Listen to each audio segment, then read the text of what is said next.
Ijoollee yaa Rabbii okkoteen takka daffitee laata yaa Rabbii waan naan jedhe namichi dhageessa tole abbaan gonfoo mana jiraayi nan dhufaa qinceenaa affeelii naan jedhe jennaana nani inni jiru ati maal goota jennaan lakkisuma faana haasa'aafanii naan jedhe meeqoo ikaasilaa kaasaa fuudha namni mana keetan dhufa hoo jedhe amma mee okkotee biddarra godhe okkoteen tunaa daffitu qincuma inni jedhe kanan affeelitu isaan eega'ee kanan illee har'a mee qincuma kana nyaachumaaf dhufe moo bakka jaarsi koo mina jirretti maal godha maal jettee haadha ta'u lakkii safuudha nan beeka safuudha duraanuyyuu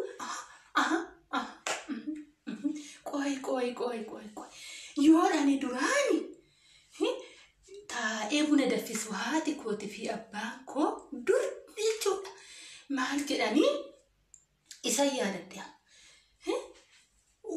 wanniini foolleen yoo ga'ee jedhan sirna gadaa Oromoo keessatti ittiin bulli foolleen gosa tokko foolleen yoo duraan gadaan dhufuudha waggaa tokko hafuu warri si gabaa carqiiwwan gaabii biteetii foollee daahiraa jedhan maal yennaani guyyaa foollee sanii hoo ga'ee itti sirbanii si gabaanii qincee nyaata jedhanii toyi qincee nyaata garaa jaalata jedhan bade maqaan abbaa kooti abbaan loonii kiyyaayyuu ani qincee affeeleef hin beeku marqa caccabsa waan ani goone fin qabu abbaa manaa kooti ani intalli Oromoo sirna gadaa keessatti kanan guddadhe kana kadhee kana manatti waamee tanani qabeenya abbaa manaa kooti qabeenya koo laadhaa kan tol lakki ani waan akkana hin godhu waan akkana haati koo yeroo hunda dubbii afaanituu dubartiidhaaf safuudha jetti nan dhagaa yoon buna daffisu galgal hindi dhuguma edaa waan garaa dhabdu asi gabaan jedha sun dhuguma bafusum waan akkanaa kanan godhu har'a haa dhufu foollumattan isa hima foolleen itti sirbite gaabii irraa haa kukkutattu malee isan dhiisu anillee dhiisu abbaa manaa kootitti hin himu in ajjeessa isa ammoo foolleen itti naa sirbi maal jettaati cubbuudhayyuu eessatti ati dubbisteetuma moo menaa dubbisi maaloo hiriyaan baddaawitiidha yaa hiriyaa baruma singaadhe haadha ta'u maaloo nu abbaa gonfoo wajjin galgala mana teenye gaafuma tokko taphachuu malee kolfuu malee waa'ee sirna gadaanatti himuu malee waa'ee safuu haasa'uu malee nuyi namni tokko gaafa tokko koshuu nutti jedheetu hin beeku kan maal ta'u har'a dallaa isaa foollee edaa dhugaadhaa eda ani baryoon dur taa'ee buna daffisu waa'ee foollee yoo haasa'ani foollettuu durbi gadi hin baatu nuun jetti haati keenya maaloo jette ittiin namaa sirban jedhan durbi Oromoo akka akaakileen kiyyallee yoo nu gorsu safuudha jedhan safuu qabdi jedhan duudhaa qabdi durbi Oromoo gadi baatee foollee dura dhaabbattudha nama guddaa fuuldura kuttee hin baatu jedhan ati macaafni illee kana jajanaan jettaayi macaafni qulqulluu moo inumaan badee hagaa addasiin arginee badhanii haa haadha ta'u amma achi jechuudha galgala abbaa manaa kiyya wajjin hin teenye macaafuma qulqulluu dubbifanna osuma rafiniin dur ani barwaa'uma sirna gadaa kana malee waanuma Oromoon kun safuudha jedhee keessatti na guddise kanan qabadhee safuudha jedhee deema malee macaafni qulqulluun illee bari sirna gadaa hin deeggara natti fakkaatu bari edaa hin deeggara ajab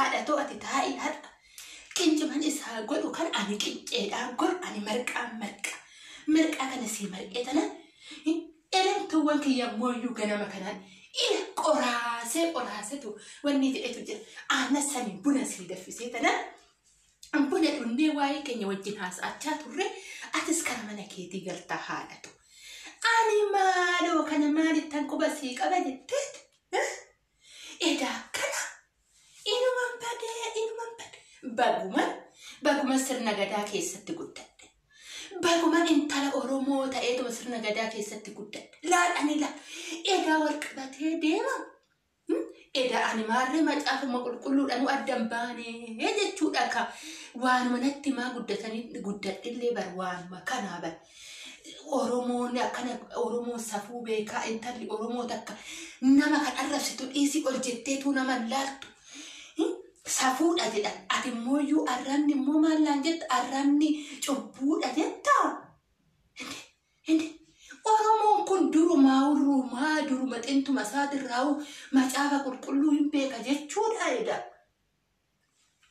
ajab ani bari amma kana kuno ijoollee keenya fa'a kuno yoo waama macaafa qulqulluu kana barataniituma nutti man jedhee tanani malee bar dur waan beekan natti fakkaatu eda agaagileen keenya faanillee eda qorataniituma duraayyuu eda sirna gadaatti as fidatan malee macaafni qulqulluun durumaanuyyuu numa jira eda lakki handhuuruma naan jetta way kun nama dhibaa ani haati kiyya dur jechuudha dur gisee durbaa maallaan jetti durbinaan jetti ulee diriirfame irra tarkaaffattee too olin galchinaan jetti haati koo jechuudha durbi hootees wayyaa of jalaan buttinaan jetti kottee ol fudhattee utaaltu durbinaan jetti ani mana barumsaatillee yoo deemu kottee ol fudheetu of urgufee hin beeku ispoortiin rakkoon qabu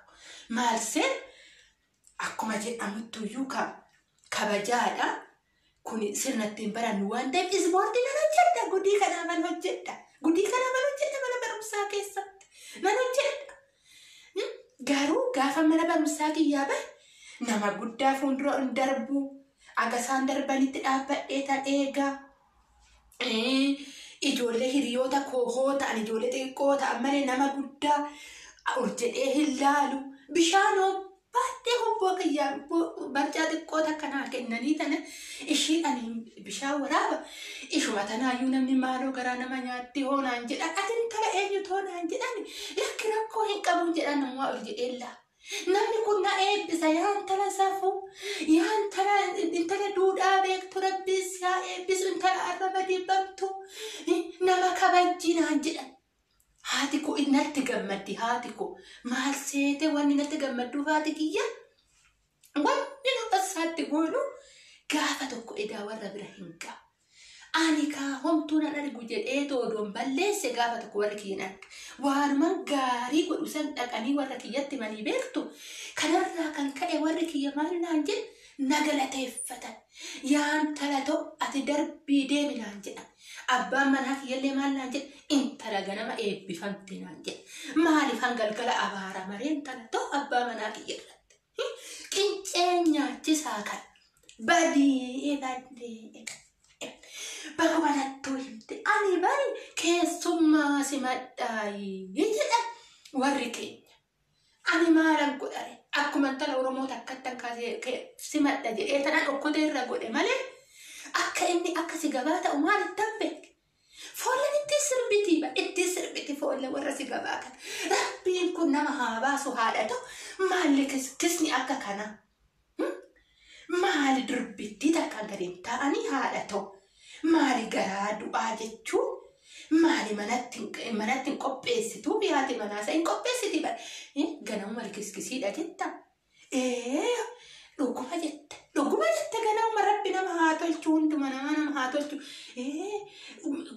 baarzaafi nan beeka baarzaafuma kana keessaa mukni qajeelan akka tolbee kunusuma jiru kanutti immoo achi gadi bu'ee kunillee hin jira yaa hiriyaatoo ati naaf uffataa bara haadha tokko tuutaa kottu taa'ee haadhatoo buna daffisa. Buna kana daffise. Kun okkoteen wanni jetteetu jirti. Marqa kanaan marqa. Kanaafuyyuu marqa kana marqa kanaatiin wajjumaan nyaanne buna kana dhunne ati asumatti gannaa qabi haadhatoo. Asumatti gannaa qabi. Abbaan gonfoo dhaga'ee taanan. Abee mallaan jedha. Intala gadaa keessatti sirna gadaa keessatti guddatte baatee kana taate aara galgala nama haa tolchu haadhatoo. Galgala mana man balleessini. Ani kun abbaa manaa kiyya dhiifamu mangaafadha. Ani kanuma inni isa yoo bishaan waraabbadhee dhufu barubboo baadhetan deema iyyuudha dubbise. Ani sumaa garagalee ilaalee beeku. Annumaa garagalee ilaalee beeku. Ani kunoo kanaan waan macaafa qulqullullee dubbifadhee argaseeti sirnuma gadaa keessatti durbattiin takka kanuma abbaa tokkootti jedhanii nutti maana guddisan santuudha. Qotoqotamee akkuma biqiltuu na keessatti guddatee kunoo har'a nafaana kunoo arrii baasee jira haadhatoo.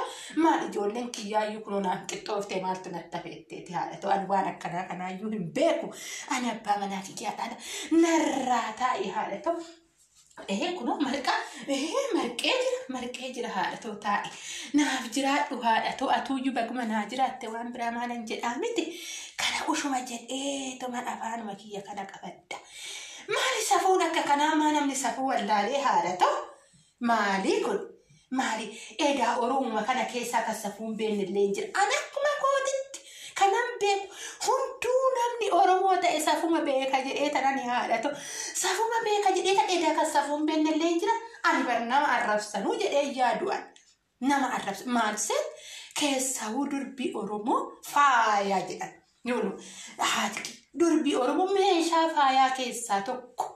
Kanaafuu ishiin miidhagduudha bakka miidhagaatitti fannifamte akka meeshaatti bakka miidhagaatitti baatee mul'atti malee bakka salphinaan dhaabbattu jettee haati kiyya gizee hundaa. Kanaafuu yoo ani kanatti tambare of qaqqabee akkuma kun elemtuu kiyya kun elemtuuwwan kiyya kana argitaa miti.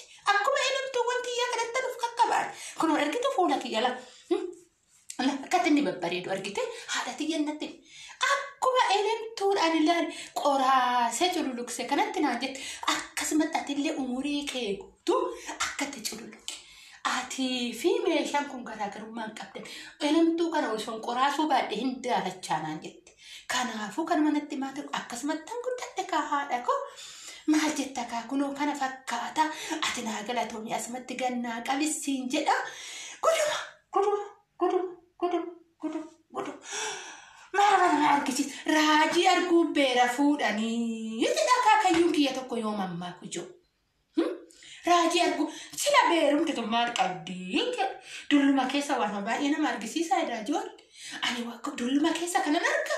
Ani kanan argaa iyyuu seeni ani lakkaadhatu.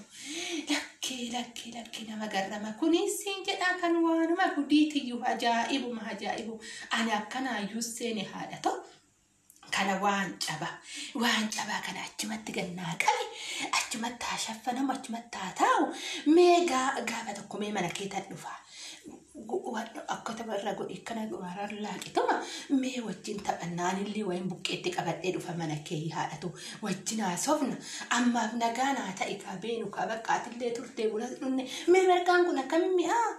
Haadhatoo daa'umma kiyyaan marqaa marquu beeka haadhatoo ulfaadhu kaa ishee nagala bakka akkanatti wanni na jechuu keetiifuu guddaasaa galatoomissiin jedha haadha koo baay'ee tokko si galateeffadha nagaa naa ta'i kaa haadha koo.